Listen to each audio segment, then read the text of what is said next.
All right. Well, good afternoon, everyone, and thank you so much for taking time out of your busy schedules to be a part of this Agribusiness Assistance webinar.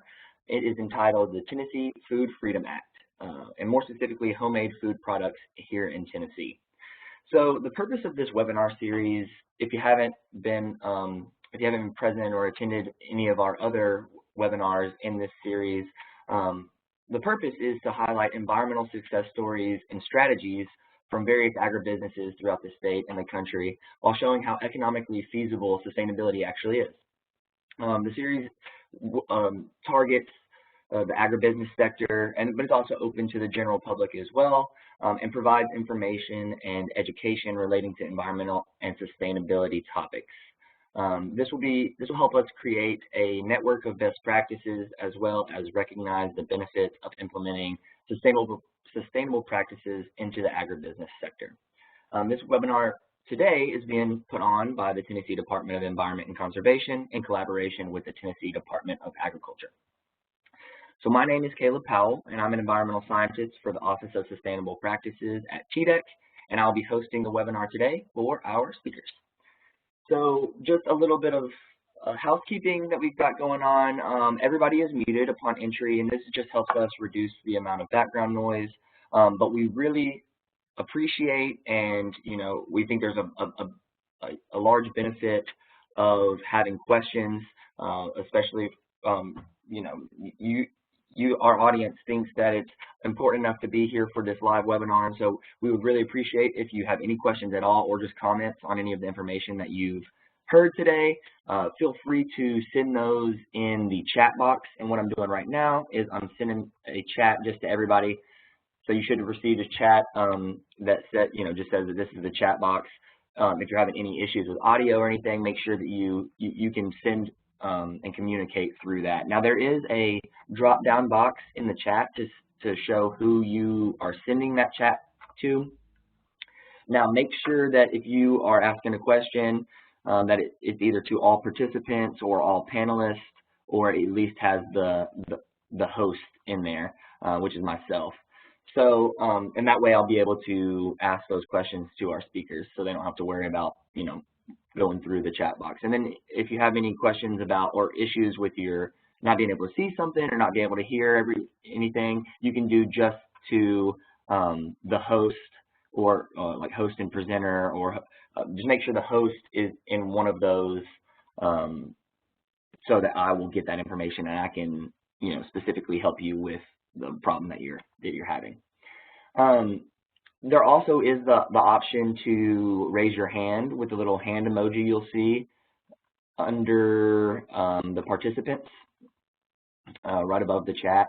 And if you do that if you hit that little hand emoji, it'll raise your hand next to your name, and I'll be able to unmute you if you wanted to ask your question physically and not put it in the chat box.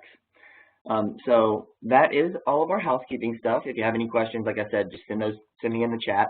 And then to give you an overview of what is going to be covered today, this webinar is going to provide a general overview of the Tennessee Food Freedom Act. So effective July 1st, 2022, the Tennessee Food Freedom Act made significant changes to the food manufacturing regulations of Tennessee. Today we'll be learning more about how these changes impact home-based food producers, and we'll also be highlighting the resources available to help you out if you don't know what's needed, if you sort of fall into that, and if you just have questions. That's what we're trying to do here, is just answer those questions and just be a resource for our producers. Representatives from TDEC and TDA, which is the Tennessee Department of Environment and Conservation, and then the Tennessee Department of Agriculture, will be on hand to share information and answer your questions today. So I will introduce our speaker. I'm going to hand the presenting capabilities over to you, Tricia. Patricia Zapanos-Hart is the Manufactured Food Coordinator for the Tennessee Department of Agriculture. In her role as TDA's Manufactured Food Coordinator, Patricia acts as a liaison between industry and regulatory stakeholders. She consults with producers and is responsible for plan review approval of new food manufacturing businesses here in Tennessee. A self-described food nerd, Patricia is passionate about food safety, welcoming opportunities, share and exchange knowledge with others. So without further ado, I will pass it over to you.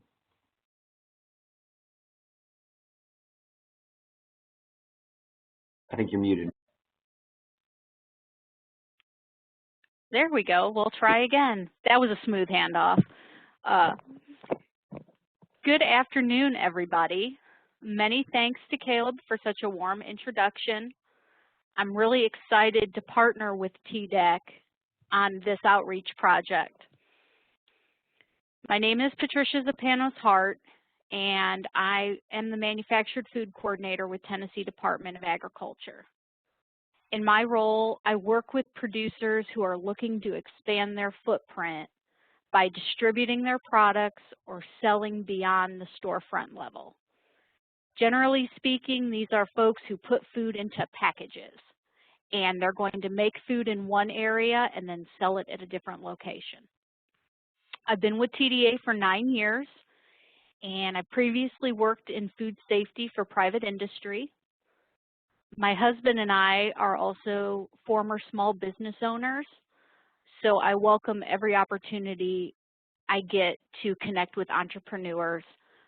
My family is intimately aware of the cash receipts coming in through a register and having to use those to pay for a mortgage or raise a family.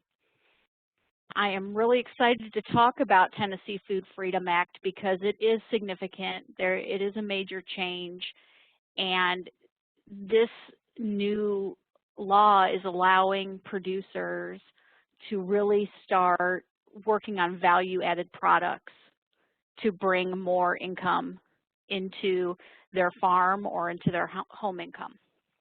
So let's get started.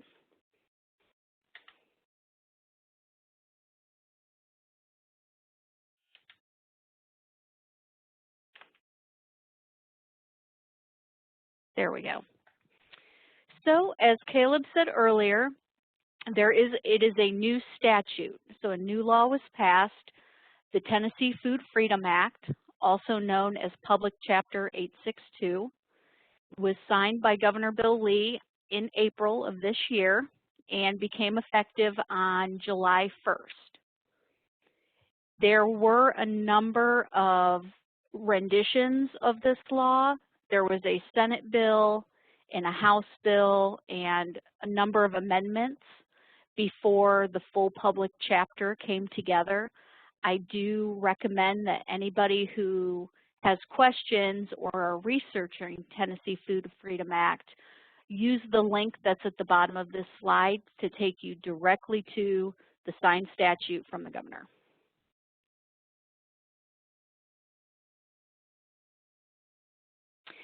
So a couple important things to remember.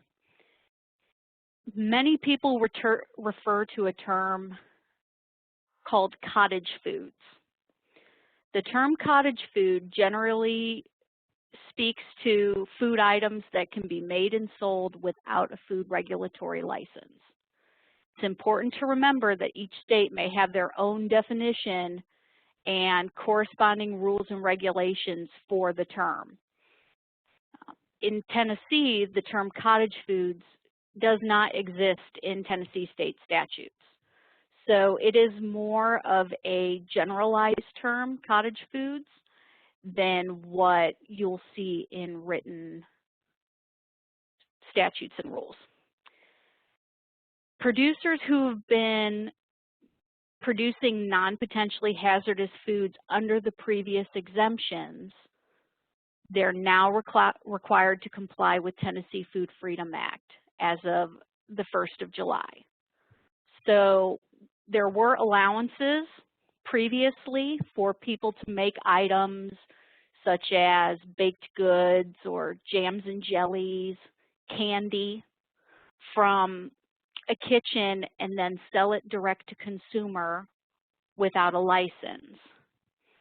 All those previous exemptions are gone. Everything fits under the Tennessee Food Freedom Act now. So all home producers have to comply with the new law. The products produced under Tennessee Food Freedom Act must be produced at a private residence. A private residence can include things like a home kitchen, additional kitchen that you maybe build in a garage or a basement. Could also include maybe an outbuilding on your property, but it has to be at the private residence. Anybody producing items at a commercial kitchen or a production facility outside of their private residence does require a food manufacturing license from TDA.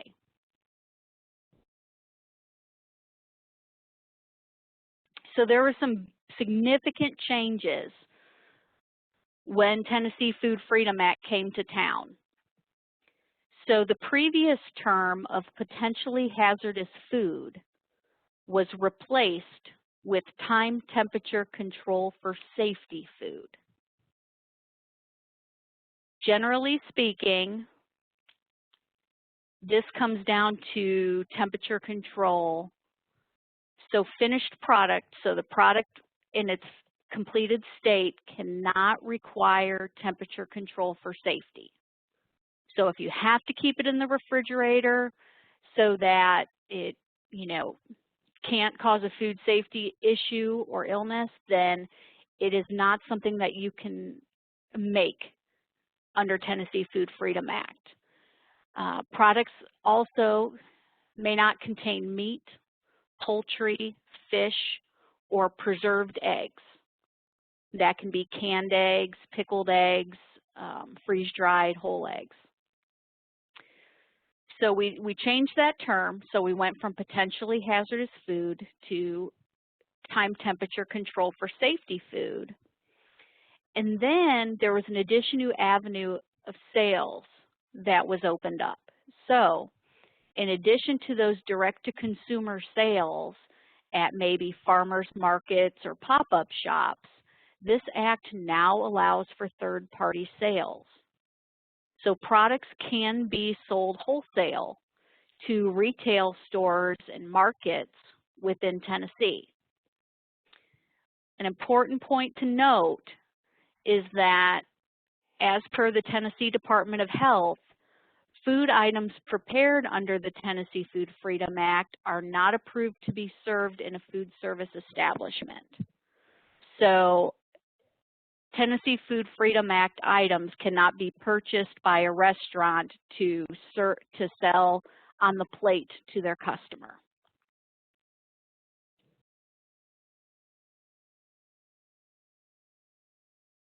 So what are the requirements? So the products must be homemade. They have to be produced at that private residence. They have to be non-TCS, meaning they cannot need temperature control for the safety of the finished products. It refers to intrastate sales only. So the product shall only be sold within Tennessee. So they cannot be sold across state lines via the internet or traveling to another state to, say, sell at a farmer's market. There are also some specific labeling requirements that are written into the law.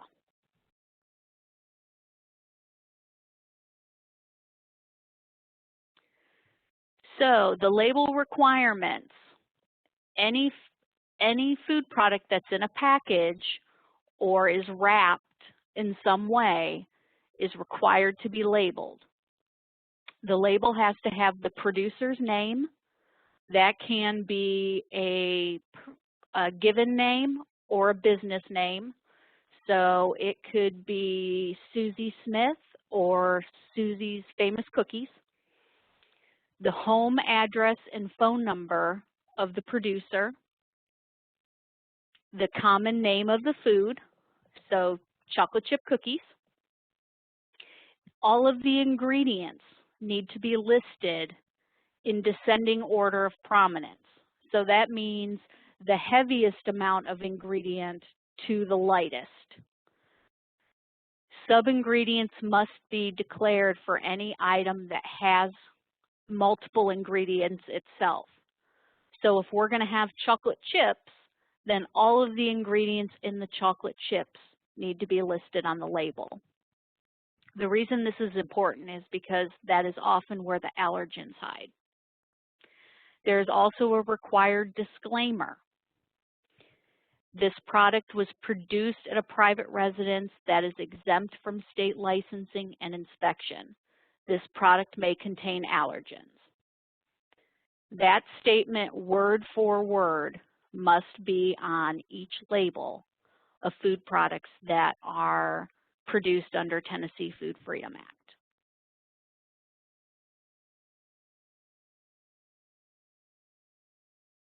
So some examples.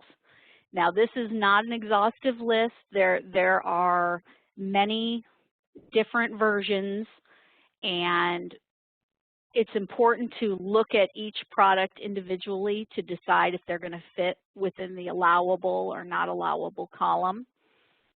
So things that are allowed, just as in previously, before the Tennessee Food Freedom Act, we have those shelf-stable baked goods, brownies, banana bread, spice blends, even roasted coffee, candy, those type of items that were allowed under the previous exemptions. Other items that are now allowed include freeze-dried produce, canned and pickled fruits and vegetables, things like canned salsa, and then also sauces, so barbecue sauce, hot sauce. There is also an allowance for candy and shelf-stable baked goods that are made with a commercially processed hemp derivative as an ingredient. So a CBD chocolate. Things that are not allowed. Again, any product that requires temperature control for safety. So we can make a chocolate cake, but not necessarily a cheesecake. That would be the difference there. Meat, poultry, or fish are not permitted. That includes jerky, that includes freeze-dried items, that also includes bone broth. Pickled, canned, or preserved eggs. Finished dairy products, so fluid milk, yogurt, butter, soft cheeses, those items are not allowed. And in addition, fresh garlic and oil.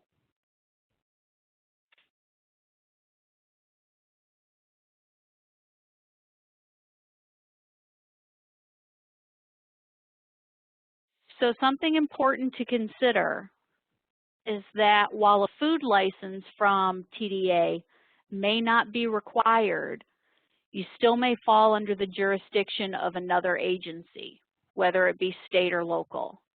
Some examples can include local zoning and building codes, and also state rules and regulations for disposal of sewage, wastewater, and solid waste.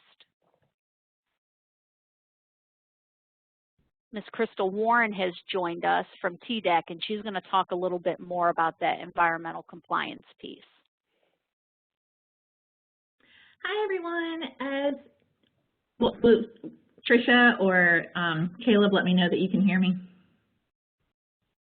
Yes, ma'am. Okay, thank you. Hi, everyone. This is Crystal, and I work with TDEC's Small Business Environmental Assistance Program. We work very closely with Tricia at TDA to make sure that all of the facilities that she's working on are helping get permits and licenses and whatnot, that they comply with TDEC's rules and regulations as well. And we're Tennessee Department of Environment and Conservation, as Caleb said earlier, so we really focus on how the operations are going to impact environment and protecting human health and the environment. So how this pertains to what Tricia's talking about is wastewater. The state has 2 approved methods for wastewater. The first one is discharging to a municipal wastewater treatment plant. So if you're in a medium or large size city, you're probably already connected to a wastewater treatment plant. If you're in a more rural area, then you have to get a septic system. So these are very common options you're probably familiar with if you're on a wastewater, if you go to the wastewater treatment plant or a septic system. For the operations that Tricia has described, no additional permitting is necessary. Where TDEC really gets involved is more focused on the small-scale meat processing. Those usually require a separate septic system. But for the activities that she's described so far in this presentation, that wouldn't need any additional treatment that's not already occurring with what you have or where you're discharging to. The other area where we get involved is solid waste. And again, it's a little different based on what Tricia's been describing versus a small-scale meat processor. So either you're going to throw your trash into the trash can and pay to pick it up, whether that's your municipality or a private pickup service. It's going to be hauled off-site some way or another. The other option is composting. And for most of us, we will not need a permit to compost at our houses. The only time a permit is needed is if it's large scale. So if you're composting more than 100 cubic yards of food waste, or more than 50, sorry, that's a typo, or more than 50 cubic yards in a vessel, then you would need a composting permit. Most of us are going to be well below that, so we can backyard compost, no permitting needed. So just to summarize, for most of the activities that Tricia has discussed, no additional permitting from the state is needed. But if you're going larger scale, then contact us and we'll figure it out if one's needed.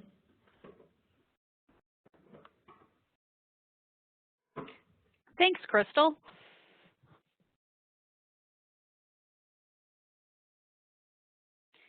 So when we're talking about TDA's role in the Tennessee Food Freedom Act, it really is one of education and outreach. So we are here to answer producers' questions. We're always going to promote best practices. And then we like to guide producers to services such as the University of Tennessee, Tennessee State University, and their extension agents. So there are some really wonderful resources within UT, TSU Extension, and also the food science departments of those colleges. And we like to connect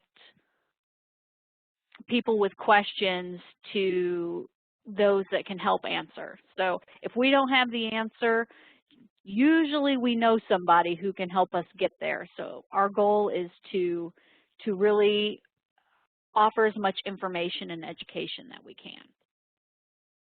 One thing to also remember under the promoting best practices piece is that while a license may not be required to produce the food items that you're looking to make, it is still your responsibility to produce a safe and wholesome product for the public. So I'm always going to encourage you to get some education and training on current good manufacturing practices so that you know and you can feel comfortable that you're providing people with the safest food that you can. This QR code and corresponding link underneath it will both take you to TDA's website. We have a specific web page just for Tennessee Food Freedom Act. It has a lot of different resources on there, including guidance documents from both TDA and UT Extension.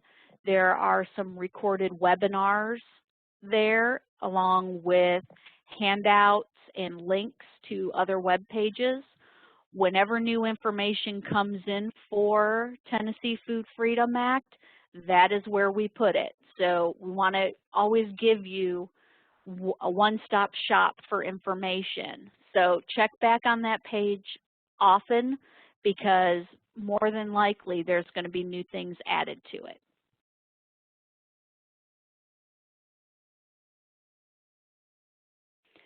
So you can always reach out directly to us at the Tennessee Department of Agriculture. The newfood.business@tn.gov and our main office line number are posted here. When in doubt, if you call the main number, we will get you to the person that you need to talk to.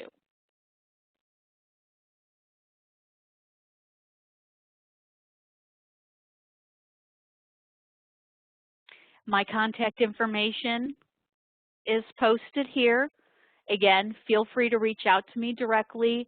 I am here to answer questions. I believe Caleb's going to include a copy of this slide deck with the presentation materials afterwards. I know I have a big long name, but again, if you have a hard time remembering it, call the main number and they will get you to me.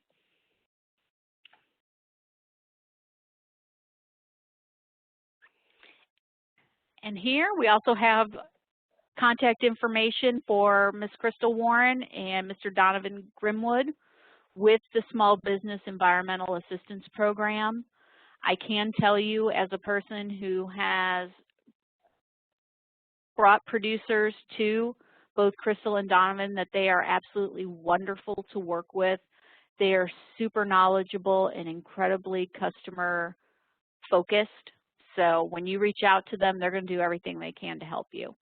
And we work all really well together as sister agencies.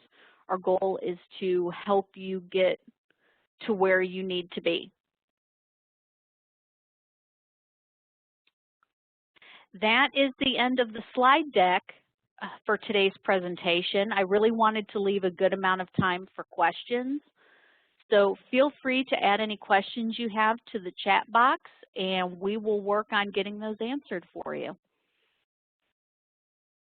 Yeah, I've got a couple questions, and so Tricia and Crystal, you guys can add in answers to these. I think some of them will be, you know, maybe more focused towards you, Patricia, and then Crystal, some might go your way. So feel free to just chime in where you'd like to. The first question I got is a permit required if using the Polk County cannery for meat/egg products?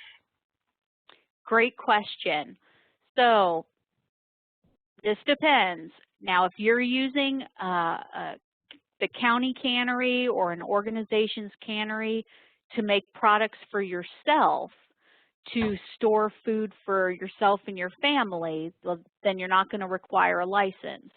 But if you're doing it to sell, then you would require a license because that cannery is not part of a private residence. So the minute we take our production off of our residential property, then a license is required.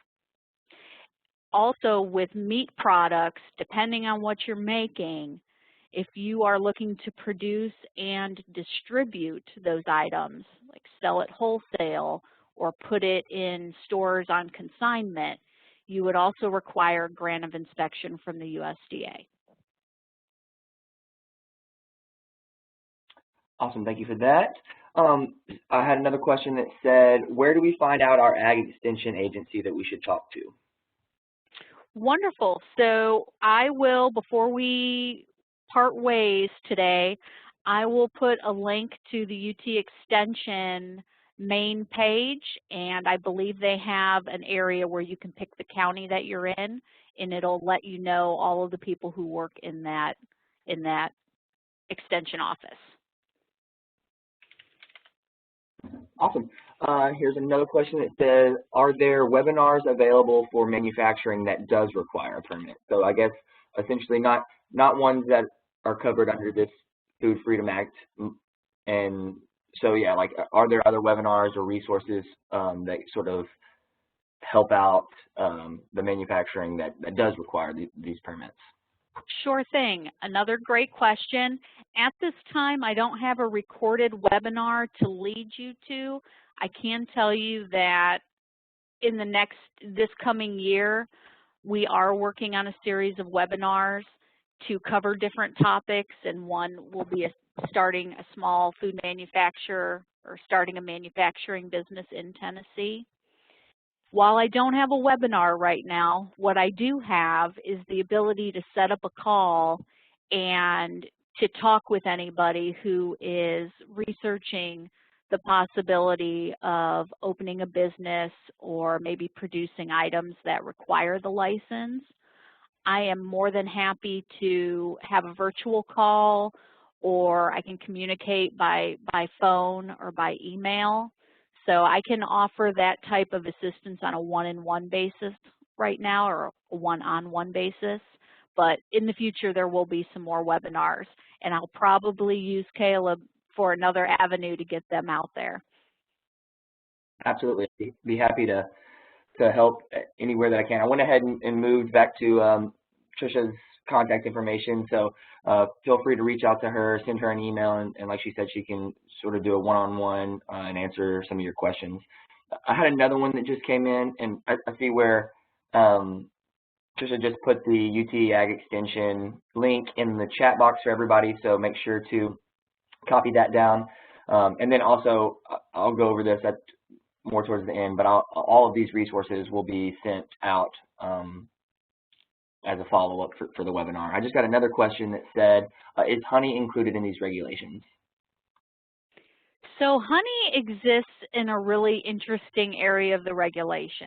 So currently, even before Tennessee Food Freedom Act, producers, small honey producers that were packaging less than 150 gallons per year were exempt from licensing. So we had that. Honey by nature is a non-TCS food product, so it is something that could also be produced in that manner.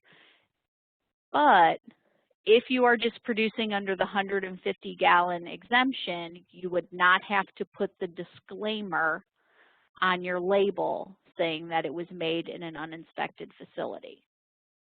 So honey actually has a few different ways that can be used right now because of the way the law structure is. So it really comes down to whether or not you're going to want to have interstate sales. So if you're keeping all your honey in Tennessee, or if you're wanting to go out across state lines. Because the minute it goes across state lines, it's no longer a Tennessee Food Freedom Act item. The previous honey exemption still exists. That's the short way of saying everything I just rambled around. All right, I'm not seeing any more questions. Make sure to send those in if you have them. And then, you know, I know a lot of times whenever I'm watching webinars, there's a lot of information that's given to you, and so sometimes you might not be able to think of your question right off the bat, or maybe it'll come to you later, while you're having dinner, and you're like, oh, I wish I would have asked that. That's why we have our contact information in here, and then everyone also has my email as well. If something comes up and you oh man, I wish I would have asked that question, feel free to reach out to any of us, and we will work very hard to get you in. I might not have the right answer, but I definitely have the contacts of the people that will be able to answer those questions for you. Hey, Caleb, I have a question, and it'll give other people a few more minutes to think. I thought it would just be easier to ask instead of typing it in. Tricia, I am fascinated by this private residence exemption, or like if you make it on your private residence, then it can be a separate building. So if I just build this big facility beside my house or behind my house, but it's still on my property, does that count? Like, is there a minimum or maximum size requirement in this at all? So there is not. So there is not a financial, like a sales volume requirement or a square footage. None of that is built within the law. So you could put up an outbuilding on your property that could be used as your production facility, and as long as you're following all of those basic requirements of Tennessee Food Freedom Act, you would be able to do that. Okay, interesting. Thank you. Caleb, can you put slide 6 back up for me, please? So I really want to focus a little bit more on the label requirements, because this is one, as I've been talking to people about Tennessee Food Freedom Act, this tends to come up a lot, specifically the home address and phone number component. So that is something that has to be there. I know that there have been a lot of producers who have, you know, conveyed concern over having their home address on a product label, and I very much understand that. But in order to qualify for Tennessee Food Freedom Act, you have to have all the label components. So home address and phone number must be on there. It cannot be a P.O. box. It cannot be a corporate address. It has to be the home address, the private residence where the food is made. Does anyone have any questions about food labeling? Sometimes I know it can be a little bit confusing, but we're also a resource. I have people who email me labels every day and just say, hey, can you take a look at this? Make sure I have the components required by the state. I'm happy to do that as well. But I just wanted to bring up this because when I've been doing live presentations, the label requirements have been an area that further discussion has come into. I'm not seeing any so far, but we just got a pretty interesting question come in. It says, how might this impact fundraising type activities such as church bake sales that may include, say, deviled eggs made on the day or day before the activity? So it's different. So when you're talking about, say, a church bake sale or an organization makes some prepared items to sell, those are food service type components, and it falls under the health department sometimes. The health department does have some exemptions out there for occasional catering, you know, those one-off issues of fundraising. I would say that if you're going to look at things like deviled eggs, if you're going to look at TCS type products for fundraisers, I would definitely reach out to your local health department and just ask them. But in general, you're better off staying with items that don't require temperature control for safety. Anything beyond that would probably be a case-by-case basis that I could give a better answer once I had more details. But there are exemptions out there for, you know, occasional fundraising. Not every weekend we sell all these items, but, you know, a once or twice a year type sale, there are exemptions out there. Yeah, that's good to know. That was a question that I, hadn't really thought of. There was another one that just came in. It says, it's about expiration label requirements. Just a general inquiry to just talk about that in general, since there's like not an absolute rule. I don't know. I don't think that you covered expiration labels. Sure. So, and the reason I didn't cover them is because they are not required by Tennessee Food Freedom Act. And Tennessee itself as a state is what we call a no-date state. So there is nothing in the law that says a food product can't be sold past the use by or expiration date on the package. A lot of people are shocked to hear that, but it is the truth. We are a no-date state. What we do recommend as a best practice is to have something on your label to help you with tracking products. That could be a use-by date, it could be a born-on date, it could be a series of numbers and letters that only you know what it means. This is especially important if you're going to be looking to wholesale your product and you're going to have other people selling it on your behalf. You definitely want to have a plan in place in case you ever have to get product back. So we recommend as a best practice to have some kind of coding system on the package, but you can create whatever coding system works best for you. Let's see, I just had another one come in. It says, aside from the ingredients, are there requirements for nutritional information, serving size, etc.? No. So nutrition facts and everything that comes with that nutrition fact panel, those are federal requirements. The state of Tennessee does not require nutrition facts on our regular manufactured foods, and they are not part of the Tennessee Food Freedom Act label requirements. The reason this is important is because, again, we're keeping everything in Tennessee. So if we're keeping it within Tennessee, we have Tennessee labeling rules. If you start shipping your product across state lines, you're now putting it in federal jurisdiction, and those federal labeling requirements will come into play.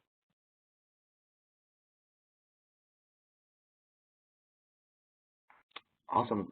This has been really eye-opening for me, and I appreciate all the questions because, you know, get all this information, and then, like I was saying before, you know, I love seeing the audience send in, you know, specific questions that I didn't think about or you might not have covered specifically, and so very appreciative there for all the questions, and very appreciative for you, Tricia, for being able to answer all of those and give such great information.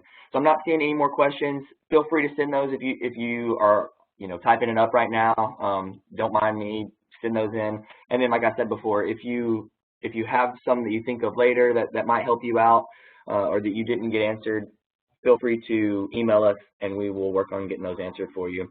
I just want to go ahead and thank Patricia and Crystal for giving some information and just the work that you guys do here in Tennessee. And then also I want to thank everyone that registered and was a part of the audience today. We couldn't do these webinars without an audience. So we hope that this was beneficial. You learned something and it was going to help your operation or you know, or your production at your home.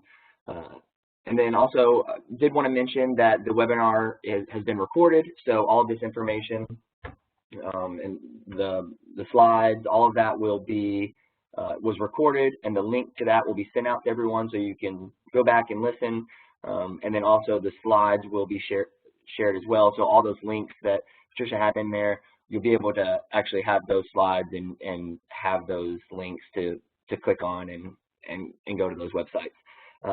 But also, like I said before, feel free to contact me or Patricia or Crystal. And then a follow-up email will be sent out in the coming week. So I did want to just talk about the Agribusiness Assistance Program. This is a new collaborative program between the Office of Sustainable Practices and the Small Business Environmental Assistance Program. We have a website where you can find some resources that we have.